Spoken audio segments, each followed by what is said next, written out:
धम्म प्रभात। बहुत बहुत साधुवाद। कल्याण हो, मंगल हो, दीर्घायु हो, सदा सुखी हो। आज हम संगत कर रहे हैं तथागत बुद्धि के पहले भी 28 बुद्धि। कैसे जानेंगे?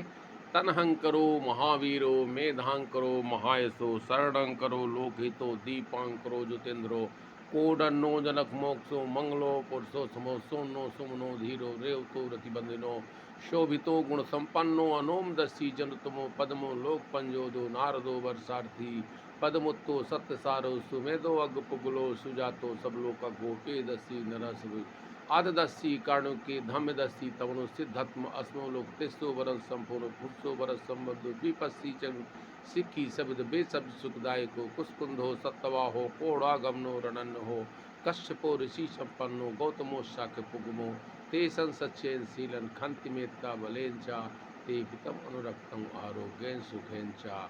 यह जो है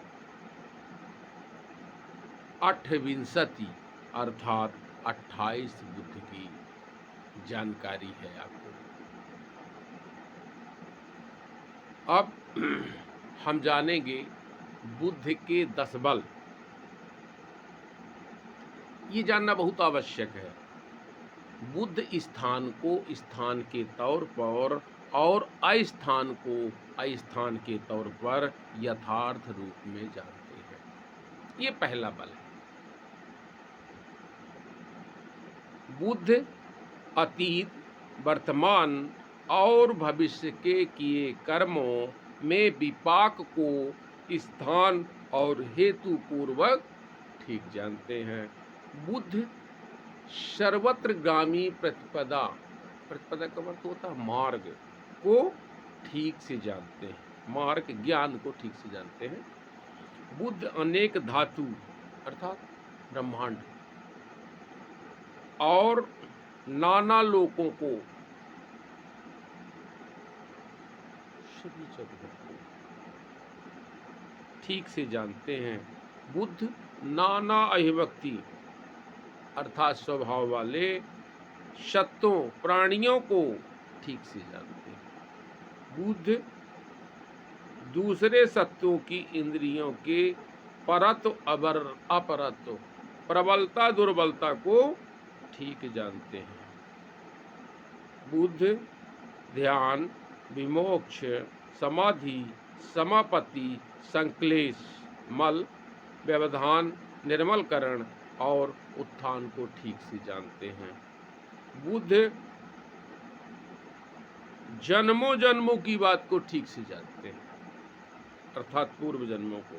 बुद्ध अपने विशुद्ध चक्षु से प्राणियों को उत्पन्न होते मरते आदि लोकों को प्राप्त होते देखते हैं। बुद्ध आश्रमों के क्षय से आश्रित रहित चित्त की विमुक्ति, प्रज्ञा की विमुक्ति का साक्षात्कार कर लेते हैं। ये बुद्ध के 10 गुण हैं। ये जानना आपको अब आवश्यक हो गया है। अब जो है बुद्ध के जो 18 गुण हैं वो भी जानना। हर बुद्धिस्ट को इसका व्यवहारिक ज्ञान होना चाहिए। बुद्ध का अतीत काल की बातों में अप्रतिहत ज्ञान, बुद्ध का वर्तमान काल की बातों में अप्रतिहत ज्ञान, बुद्ध का अनागत काल की बातों में अप्रतिहत ज्ञान। बुद्ध के सभी कायिक कर्म ज्ञान पूर्वक होते हैं। बुद्ध के सभी वाचिक कर्म ज्ञान पूर्वक होते हैं। बुद्ध के सभी मानसिक कर्म ज्ञान पूर्वक होते हैं। बुद्ध के सभी छंद अर्थात इच्छाओं की कोई हानि नहीं होती है। बुद्ध के धम्म देशना में कभी कोई हानि नहीं होती है। बुद्ध के वीर उत्साह पराक्रम में कभी कोई हानि नहीं होती है। बुद्ध की समाधि में कभी कोई हानि नहीं होती है। बुद्ध की प्रज्ञा में कभी कोई हानि नहीं होती है। बुद्ध की विमुक्ति में कभी कोई हानि नहीं होती है। बुद्ध दवा अर्थात हंसी ठट्ठा नहीं करते हैं।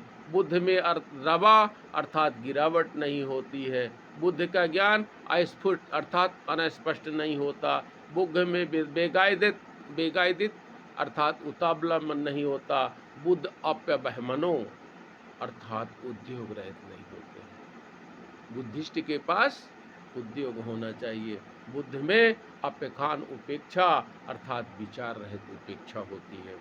ये जानना आपको बहुत आवश्यक है, क्योंकि जब तक आप व्यवहारिक रूप से बुद्ध के धम्म को नहीं जानेंगे तब तक बात नहीं बनेगी। अब आपको बताएं, पाखंड फैलाने वाले लोगों ने जोरदार पाखंड फैलाया। इतना पाखंड आधुनिक युग में अभी फैलाया। जो आदमी दो रोटी के लिए मोहताज था वो हेलीकॉप्टर में उड़ने लगे, बड़ा बड़ा आश्रम बना लिए। लेकिन परमात्मा आत्मा का सारी सब कुछ बताते थे। और जब कोई बात आई, अभी पंजाब में बाढ़ आई, इनका किसी का पता नहीं चला। आप समझ लीजिए ये क्या करना चाहते हैं।